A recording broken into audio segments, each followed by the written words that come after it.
Joey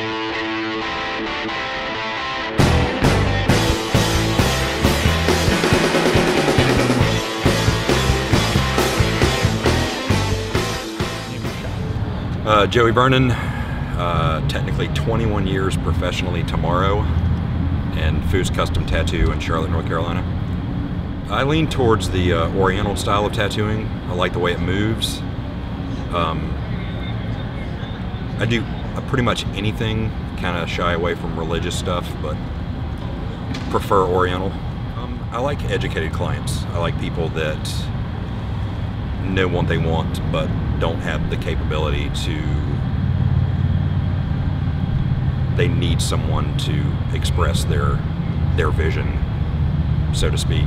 Some old guys that just like next level, like doing stuff that are better than people that are doing stuff now. I mean, you know, look at Ed Hardy, you know, Trevino.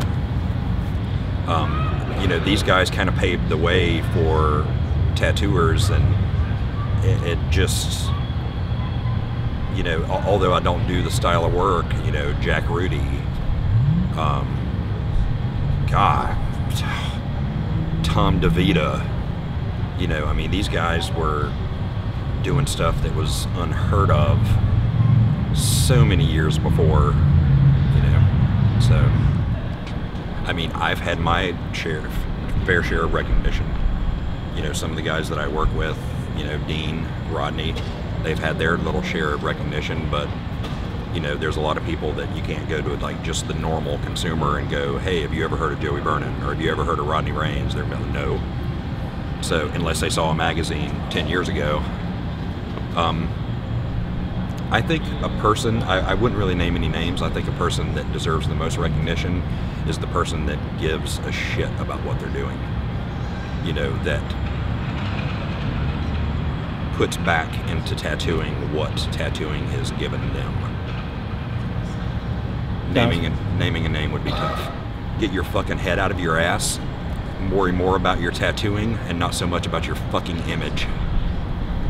I don't think any positive things are happening in tattooing right now. I think the industry's been prostituted all to hell, and I think that the people that really give a shit about tattooing need to rise up and take it back.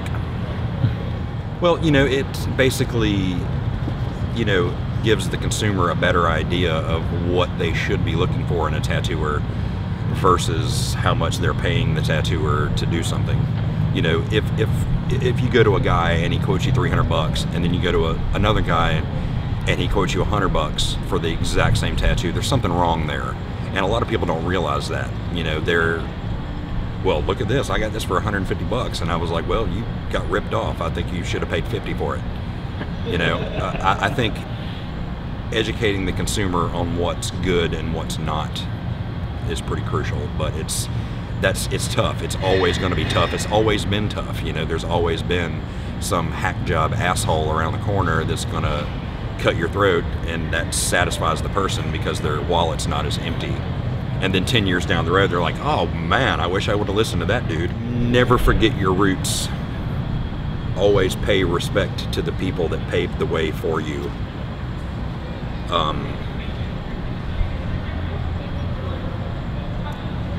I think that's a huge problem with tattooers nowadays. You can drop a name from a dude from 20 years ago, and they're like, who?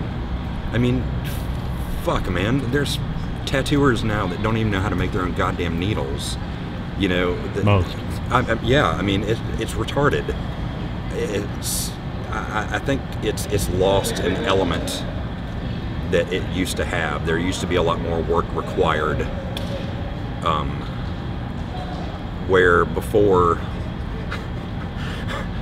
and now it's just, it's easy. It's easier to get into. There's, you know, everybody trying to make money off the industry. Every asshole. I mean, you can buy a fucking tattoo machine for $10, you know, and what do you have? A $10 tattoo machine.